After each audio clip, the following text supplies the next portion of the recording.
Mango Mustache Media.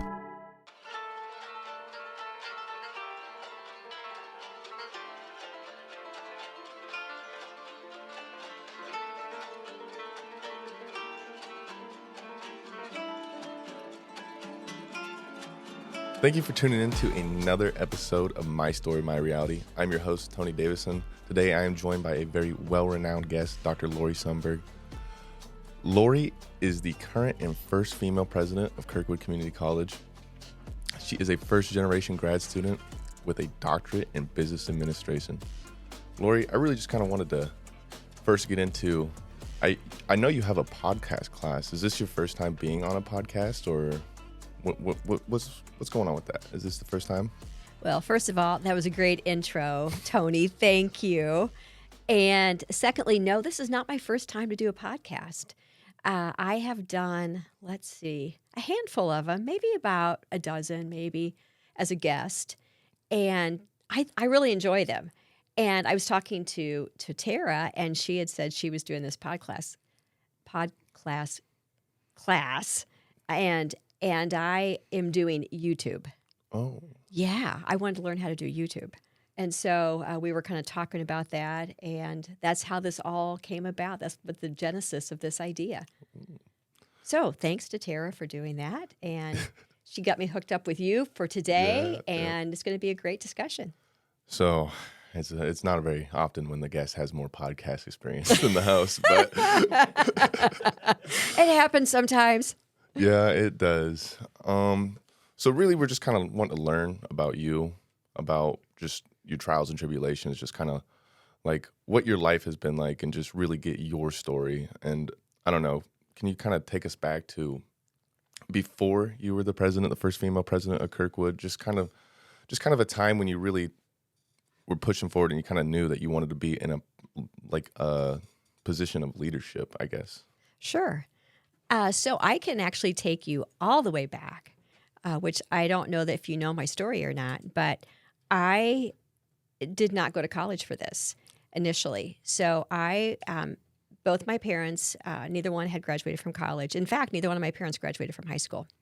And so college was not something that my parents really talked about a lot. It was more about, trying to find a career or a job. And so actually when I was in high school, my senior year, I took a cosmetology class. And then I went on, after I graduated from high school, to my local community college and ended up getting a cosmetology degree. So I was a hairdresser for a few years. And a lot of people don't know that. And so then I opened my own business, maybe 7 or 8 years into that, and had several employees. And it was very successful. And I just had always wanted to consider college. And so I decided if there was ever a time to go back to college, that was the time, because I could kind of adjust my schedule. I always worked full-time. So I always worked full-time, and I went to college full-time. But I was able to kind of make those adjustments. So I went back again to my local community college and got my associate degree. And then I went on to Knox College in Galesburg. It's in my hometown. Nationally ranked liberal arts institution. And again, I wasn't planning to change careers. I just wanted to get this degree. And so my senior year, my advisor was talking to me and said, you really should think about maybe changing careers. I know you're successful. I know your business is doing great things, but maybe. And so I kind of left that option open. And the local newspaper did an article on me when I graduated. And so as things happen, serendipity happens. And that fall, someone from my former community college, where I had graduated from twice, called me and said that their economics professor suddenly had a heart attack. And was there any way that would I consider taking over his classes? And the only reason they knew what my degree was in was this newspaper article. And so I said, okay, well, what are the classes? Well, I have 2 sections of macroeconomics and 2 sections of micro, and my degree was in economics. And so I said, let me think about it. And so I thought about it overnight, and I thought, what the heck, right? I mean, I still have my day job. Yeah. What do I have to lose? It could be, and they weren't sure. It could be, a week. It could be the rest of the semester. And so I called him back the next day and I said, I'll do it. And so I went to class like 2 days later. And so I was like trying to get prepared on the fly, much like you were doing for today, much like this morning. trying to get prepared on the fly. And what I found was I loved it. I loved it. As a first generation college graduate myself, and, back in the classroom with, a lot of people who were like me, it just felt like that's where I needed to be. So I went home and I talked to my husband. I'm like, I need to do something in the community college. And so, as things would have it, a few months later, a job came open at the community college. It was the coordinator of institutional research. And I had done some primary research in my senior thesis. And so I applied for it and I got the job. And so I went home to my husband and I said, okay, I got good news and I got bad news. And he goes, okay, let's do the good news first. And I said, well, I got the job. He's like, you're kidding. And that's great. And he said, what's the bad news? And I said, well, it pays less than half what I make. Man. Okay, because you have to think I was, well into my other career, right? Yeah. And established and had, 5 or 6 employees at that point, right? So that was, kind of well established. I was starting a new career of which I had no experience. So I was on the bottom of the pay schedule. And so we just talked about it and we said, you don't want to end up being like 70 and say, what if I would have done that? Yeah. And so I went for it. And so complete change of career from hairdresser, owning a salon, to research. Yeah. Yeah. So then that's how it happened. That's how I got to my community college. And so then from there, I went back and got a master's degree and a doctorate. And then I just made my way through the institution. And what I knew is that my husband had a local business. He had owned an independent insurance agency. So I was somewhat place-bound. So I knew that I was never going to be able to really move around a lot. So what I decided to do was to really learn about my own institution. Yeah. And so I had a variety of jobs from, I joke that I was in research for a while, and then I went over to HR. And so I said I went from data, where everything is pretty black and white, to HR, where nothing is black and white, right? Everything is gray. And then I went on to be a vice president of administrative services and then over into academic affairs. And then the president, I was only in that job, maybe about a year, maybe 16 months, and the president announced his retirement. And I worked with the board in a variety of capacities during my time there. And so the board, surprisingly enough, opted not to do a national search, and they just appointed me, which is pretty rare. And I was the first female and the first alum to lead the institution there. Yeah, and that's got to be a pretty amazing feeling, just being the first, right? Yeah. So I plan to stay there through retirement. I mean, that was my hometown. That's my home institution. And then the consultant for the job at Kirkwood called me. I knew him. He was a friend of mine. And he said, I think you need to look at this job. And I said, Larry, I'm going to retire from Sundberg. This is my home institution. I went to college here. And he's like, yeah, I know, but you still need to look at this job. And so, of course, I did. And my husband and I talked about it. And, he said, this is not the plan. I said, yeah, I know this is not the plan. What should we do? And he's like, I think you should just go talk to them. And so I submitted my materials. I went and talked to them, and I ended up being the final candidate. So there you go. That's how I got to Kirkwood. So you were You were first at the... Yes. Wow. 2 first female presidents. That's pretty solid rap sheet right there. So I know as a student, Kirkwood and higher education as a whole is kind of a place where people discover themselves. And I was just kind of wondering, is that experience the same being the president of a institution, or does it kind of change and take a whole different entire role? Are you still learning about yourself, still learning about the world around you, or is it? Oh, for sure. Yeah. I think anytime that you have you go into a different job. And so the presidency here is a very different presidency than the presidency at Sandberg. Sandberg is a very small institution. Yeah.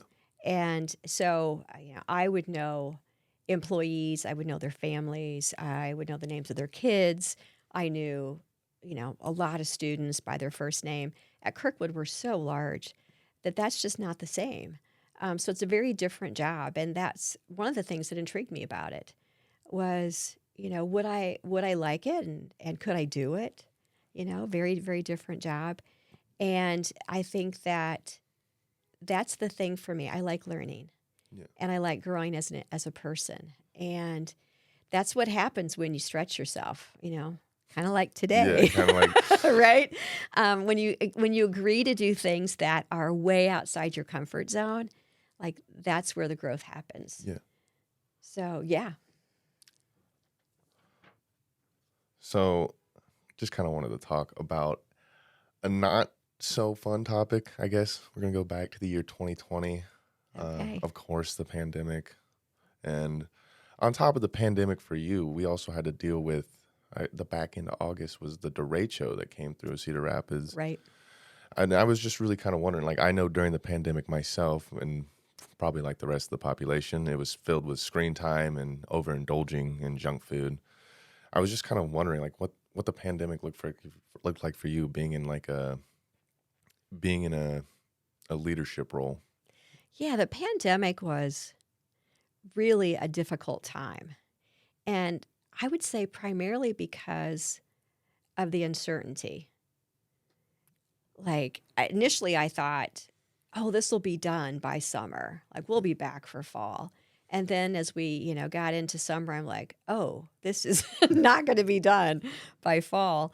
And so early on, what I found helped me and what I felt that would help other people, employees and students alike, is to try to have as much normalcy as possible. So Kirkwood, I was back in the office in June. So we closed the third week of March, and the buildings were closed for April, May, and I came back the first week of June. Custodial maintenance came back, roads and grounds came back, and then the first part of July, the first phase of employees came back, and then pretty much everybody was back by August in some capacity, maybe not full time. If their office situation was such where we couldn't socially distance, then we rotated people. So they might be in the office Monday, Wednesday, Friday, working remote Tuesday, Thursday. And that was very intentional on my part because I felt that students needed some normalcy because the world was crazy. Employees needed some normalcy. I needed some normalcy. Something to hang on to that was stable. That we all could say, okay, this is what life looks like. And at the same time, like all this craziness is going on around us, and we're trying to deal with the uncertainty. So that was the time that I would say I probably grew more as a leader and more as a person during that time. And so I used that time, interestingly enough, I exercised more, I read more, I really just tried to focus on all the things I could control and that would keep me healthy and sane during that time because I just knew I was going to need all the intestinal fortitude that I could muster during that time to get us through that in a way that was healthy for people. I mean, you can get through something like that, a couple of different ways. You can either just, get through it, or you can emerge on the other side and be better for it. Yeah. And that's what I was hoping for us. Yeah. I know during that time, it was when I first started at Kirkwood. So, I mean, it just, nothing felt real, really. I know. I mean, I missed high school graduation, stuff, missed prom. And then to go into the summer and then college classes, they're saying they're going to start. I had high hopes. And then the derecho hit. The derecho hits. It's just a land hurricane wipes out Cedar Rapids. And I really didn't know what to think. We were out of power for 2 weeks. Classes got pushed back and everything. And it was just, it really was just, there was no sense of normalcy for a while. Mm-mm. It was just surreal. I can remember being in the basement at Kirkwood Hall. So I had been home at lunch. My husband was there, and the sirens went off. And of course, true Iowan, right? I'm outside. Sirens are going off, right? You're outside looking around. You're supposed to be in the basement, right? But no, I'm looking for it. And I say to my husband, I'm going to go back to work. And he's like, well, get going because the sirens are going off. And I'm like, yeah, I'll be fine. So I get back to work. I go down to the basement, and we have doors down that we can look outside. And we opened the doors a few times. And I'm like, I had never seen anything like it. Yeah. And it just went on and on and on. And I'm like, how long are we going to be down here? And I just couldn't believe it. And so when we got out of the basement and I went outside, a big tree branch had fallen on my car. And it just looked like a tornado literally had gone through. And I just remember just thinking, oh my gosh, what else can happen? Yeah. This is craziness. And then, we drove the campus, and the damage was extensive. Yeah. And I knew that day, we're not going to be able to start classes because we had no power. And for the first 3 days, just communication, even with the other cabinet officers, was hard because some texts would go through, some wouldn't. Email wasn't working, towers were down. And so just communication was really hard. And the city of Cedar Rapids had a hard time. Their communication was down as well. I remember at one point I called the city manager and just said, are you okay? Because it's hard to be a leader during times like that. Yeah. And there's a lot of criticism. And he's like, yeah, this is really tough. So, yeah, crazy. It was a crazy time. I know personally for me, during that time, it was kind of like it was kind of a making the best out of a bad situation moment. I had just moved in. I was living with some friends from high school. So, I mean, I was with people I knew and comfortable and everything, and just no cell service, which really was what made us make the best out of a bad situation, because when we had no cell service, no power or anything, I mean, we were just like kids outside again, we were going doing everything. We were checking everything out in Cedar Rapids. And I mean, it was a sad sight to see, just going down the streets and seeing people trying to pick up the mess of just what had happened. I mean, we lucked out, really. We only lost like a piece of siding or anything out of that. But yeah, I was face pressed up against the glass when it was going on. I'm like, wow, I've never seen anything like this. And it's just, that type of stuff, I mean, it just comes out of nowhere, and it hit Cedar Rapids hard. I know that. Yeah, it did. And that was the thing. I don't know. I think in some regard, it did bring people together a bit. Yeah. Because I think everyone felt the same way I did, which is like, what else can happen? And people did come together. They helped their neighbors. Yeah. Everyone was helping everybody, trying to do what they could to help people, particularly those hardest hit. I'll never forget. So I was in the public safety building on campus, and it was the night of the derecho. And I was looking for Troy, our facilities person, and I see one of our security public safety officers. She's walking toward me, and she's got her dog. And I look at her, and I say, hey, what's going on? And she just burst into tears. And she said, my house is gone. And I said, what? She goes, my house has a hole in it. The roof is gone. I don't have anyone to leave my dog with. And I'm looking at her, and I'm like, oh, you're not going to work tonight. This is, so we found Troy. I said, her roof is gone. And she came to work. She came to work with her dog because she didn't know where to leave her dog. And I'm just like, oh my goodness. Number one, the dedication, that's first. But secondly, I'm like, oh no, you are not working. You're going to go back home, get this sorted out. Don't feel the pressure of having to be here because, we're going to get this taken care of. But I mean, it's things like that. I think people were just in shock. Yeah.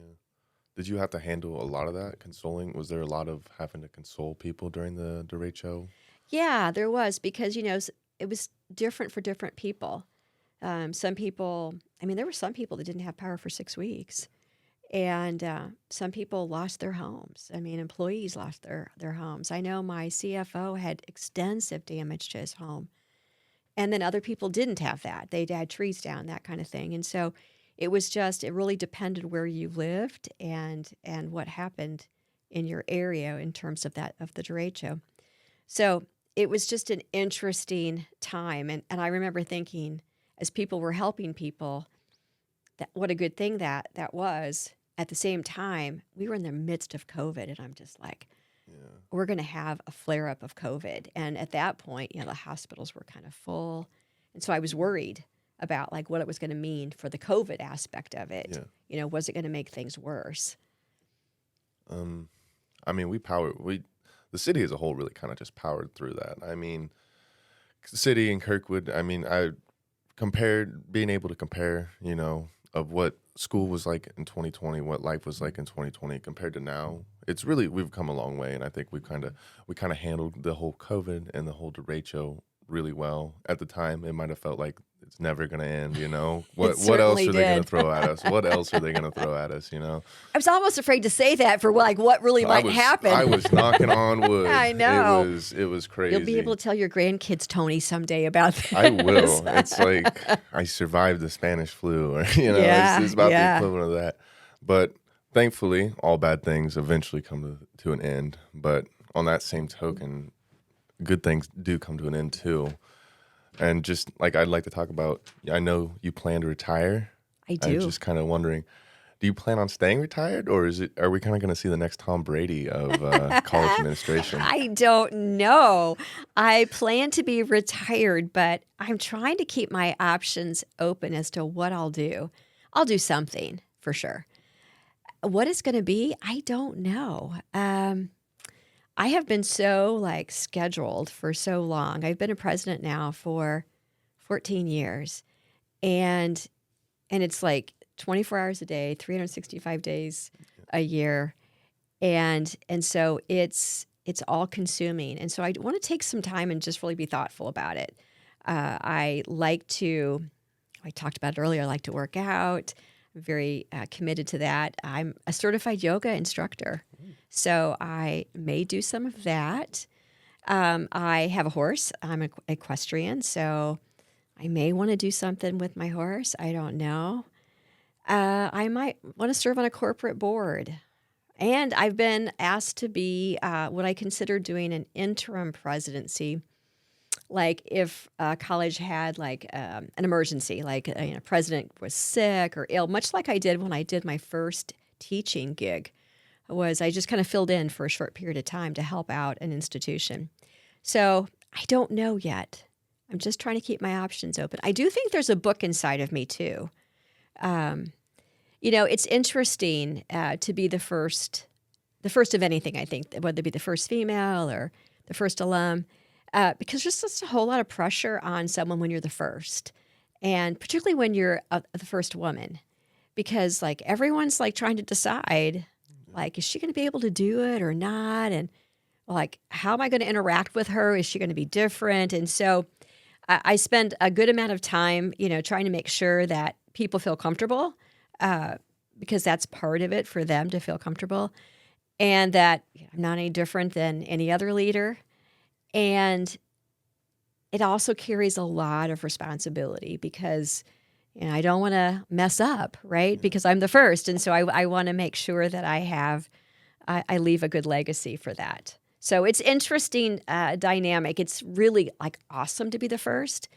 But then it carries a lot of responsibility too. Would you say there's an expectation of perfection? There is. Yeah, I would say always.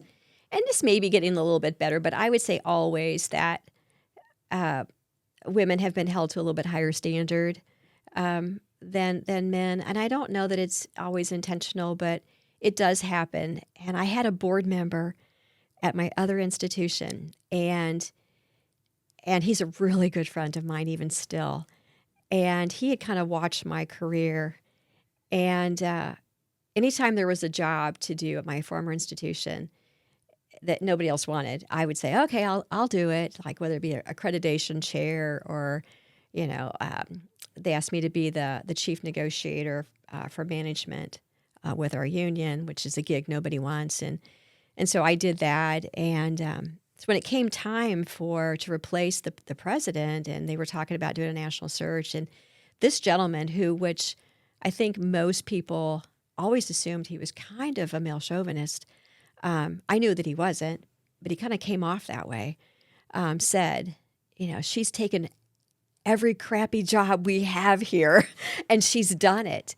And why would we do a national search when we have the right person right here? And so I just always remember that, because I did do all of the jobs that nobody else wanted to do, because I cared and because I always wanted to stretch myself, get out of my comfort zone. And I was really appreciative that he noticed that, and that ended up being kind of the defining factor of why they just appointed me. They didn't do a search. And as a woman, you have to have, as the first, you have to have a man who's willing to step out and say, she can do it, which was really cool on his behalf. And so when I left there, he was really angry with me. He felt like I was leaving the institution, and he didn't come to my retirement party. He was just really angry, and I felt so badly. And it was a few years ago. He graduated from Cornell, and they were coming back for homecoming, and I saw it on Facebook. And so I reached out to his wife, and I said, hey, you're going to be at Cornell. Why don't you come on over to Kirkwood, and I'll give you a tour, and we'll go to lunch. And she said, okay, so let me talk to my husband, and I'll let you know. So she did, and they did. And so we had lunch at Kirkwood, and then I took him on a tour. And at the end of the tour, he said, I just want to tell you I'm sorry. He said, I was so angry when you left, and now I see why. Yeah. And I'm like, oh my gosh, you get it? He's like, I do get it. I am so sorry. And so it was interesting the way it all came back around. Yeah. Yeah. So just kind of on that token, just handling people who may not be totally pleased with you all the time, has that been a struggle for you, or have you just kind of, is it a cakewalk, No, that's a struggle for me. And as you can tell, I mean, so that would have been, 3 years later, I was still like really wanting him to understand why, because that's what he didn't get. And he was kind of closed off from even actually hearing the explanation because he was so angry. But he was a good friend, and so yeah, it was still bugging me that I wasn't able to kind of close the loop on that one. And so yeah, that is difficult for me. And so are things like, not so nice posts on Facebook, or, things like that. Those are hard for me because I always have the best interests of the college at heart, always, and students. And it doesn't mean that you have to agree with every decision I make. For sure, you're not going to. But I think where it bothers me is when people question my integrity or my, my reason behind it. And so, yeah, that's hard. I mean, I think if you're a good person, that stuff is hard. Yeah. Nobody wants to be publicly embarrassed. Nobody wants to be publicly shamed or, having all these negative things said about them. Nobody does.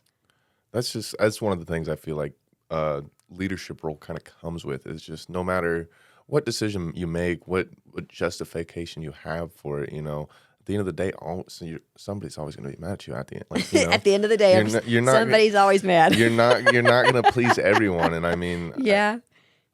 So just, I don't know, you kind of understand that. Just any shortcomings like in your career, just overcoming those. What's kind of been your like game plan? Just, I don't know, is it on a case by case basis, or do you kind of just have a routine that, here's my problem, here's how we're going to get to my solution? Yeah. So for me, I have always been pretty, you're probably going to be surprised by this, pretty underconfident.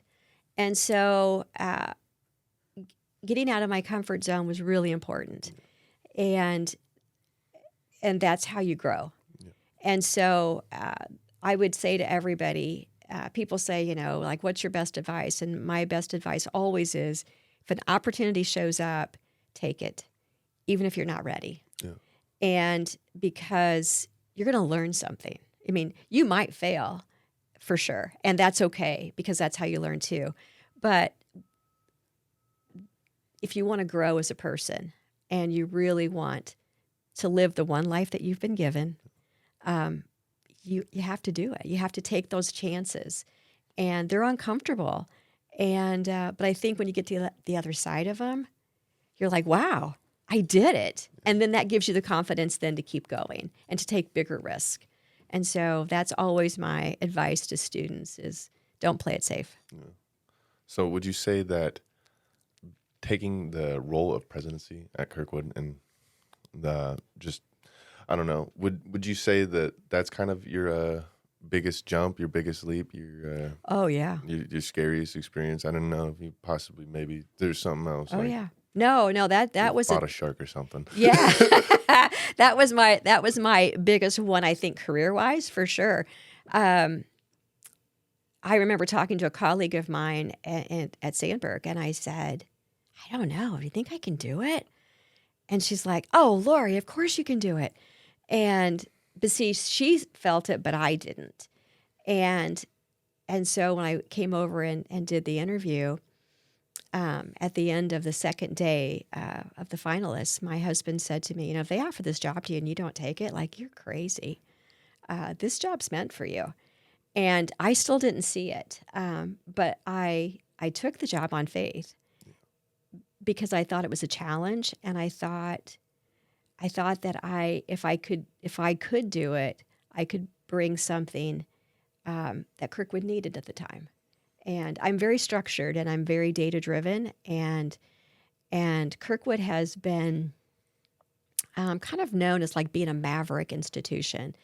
And we kind of just do things as like an opportunity comes up, we take it. And we needed more focus, and we needed more processes, and we needed to be more data driven. And those were all the things that I'm pretty good at. And so I knew that if I could wrap my arms around it, I could bring value. Yeah. And I know you said being data driven, I know as a student currently, just all the surveys, all the, checking yes. in, all the numbers, I know we've seen it. We've talked about it in class, and we've seen like that's how businesses should be making decisions. And I think it's a smart move personally. But you mentioned earlier your friend was kind of the one who like pushed you to take the first presidency job. How important are support groups to you? I know some people are very like can't do anything if their entire friend group is not on board with them doing it. I didn't know. Are you one of those people? Yeah. So when I took my first job at Carl Sandburg College, so I had my salon, nobody thought it was a good idea for me to take that job except my husband and my stepdaughter. My mom and dad were like, you are crazy. You have your own business. It's successful. Why would you go to work at an institution and make half the money? Why would you do that?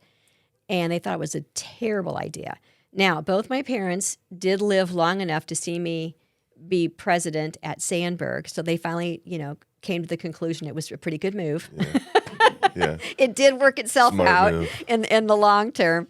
But so there's times where you're going to have to make a decision and people aren't going to be supportive. Yeah. But if you know in your heart, or you believe in your heart that it's something that you want, you should do it. And there's other times where it helps to have a support group, particularly if you are a little underconfident, for people, because they see things in you that you don't see in yourself. And they push you. It's important to listen to that advice. So I'm a little bit of both. I'm a little bit of follow my heart, and I'm a little bit of needing some support too.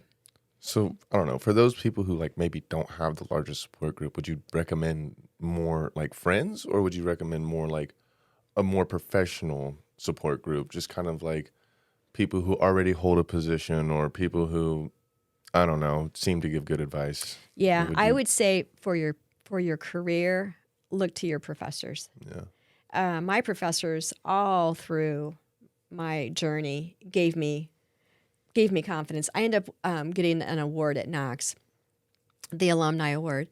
And I said during that time that my professors believed more in me than I believed in myself when I first got there. And they're the ones that they pulled me through. It wasn't that I pushed through. They pulled me through and gave me the confidence that I needed to get through. And I would say that my community college instructors were probably the most influential in my entire career, academic journey. So I say look to them because they're going to see your potential.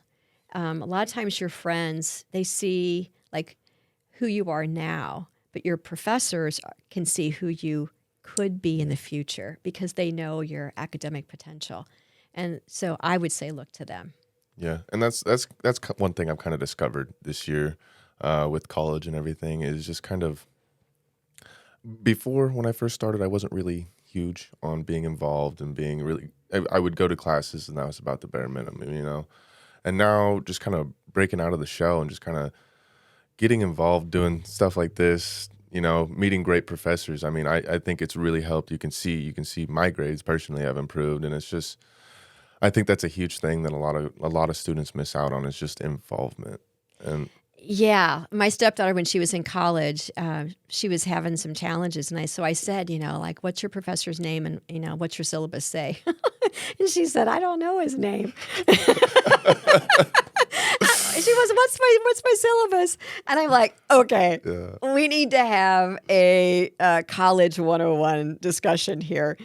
That's the person who can most help you. Yeah. That's the person you need to build a relationship with. And she said, but I'm afraid of him. And I'm like, why are you afraid of him? He's here solely to help you.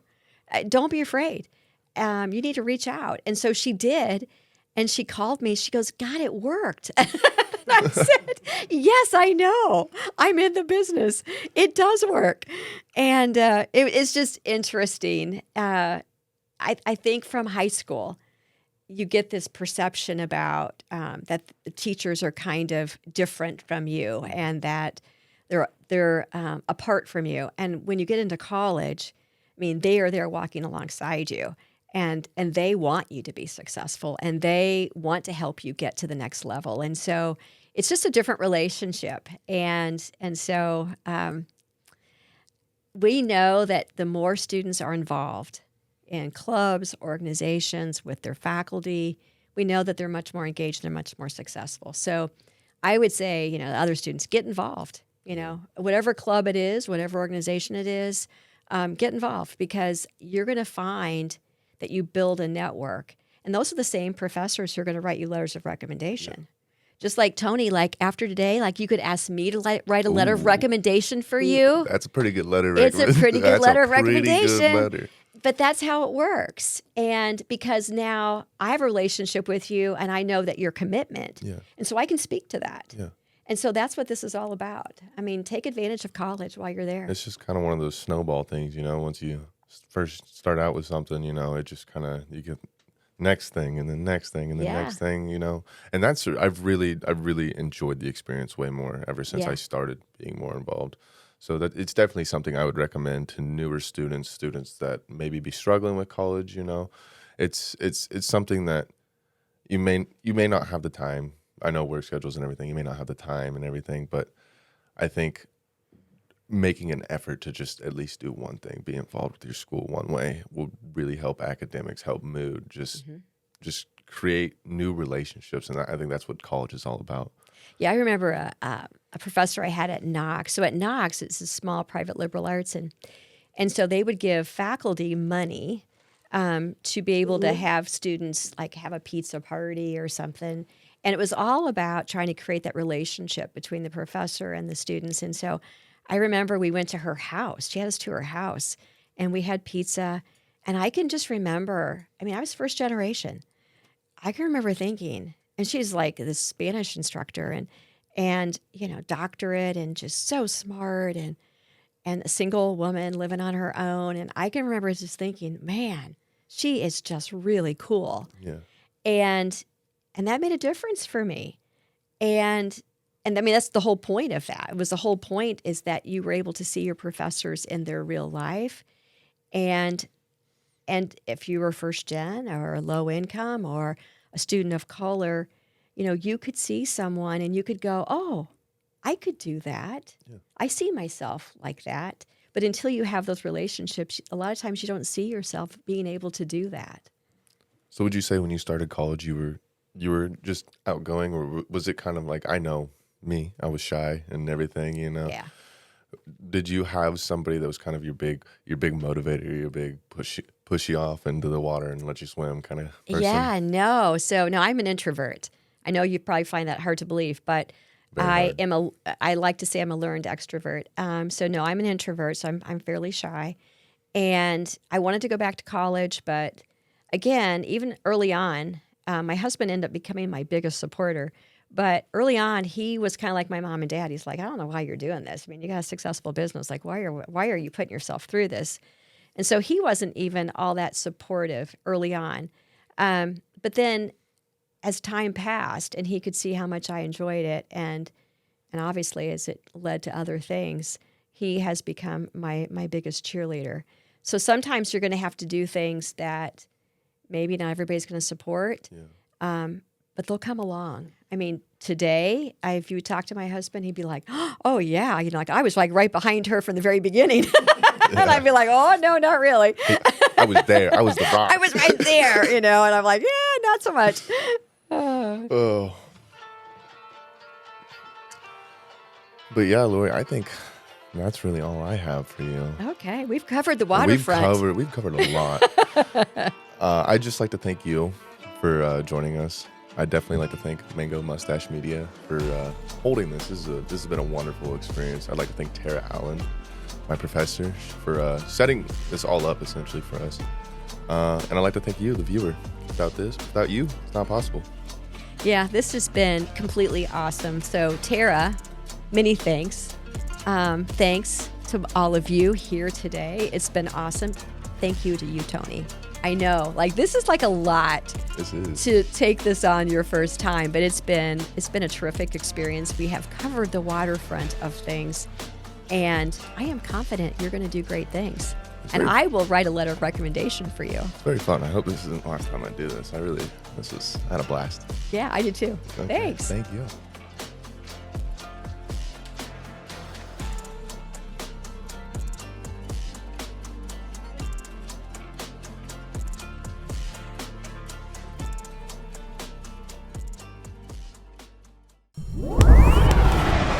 Mango Mustache Media.